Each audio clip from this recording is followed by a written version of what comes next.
చిన్న తప్పు అని చిత్తగించమని అన్నా వినదు. అప్పుడెప్పుడో నిన్ను చూసి నీ వశమై మనసు కన్నీరైనా గౌతమి కన్నా తెల్లారైనా పున్నమి కన్నా మూగైపోయా నేనిలా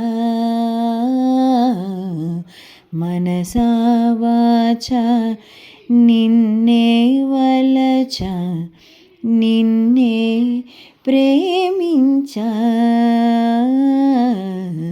నిన్నే తలిచా నన్నే మరిచా నీకై జీవించా మాట దాచా కాలాలు వేచా నడిచానే నీ నీడలా.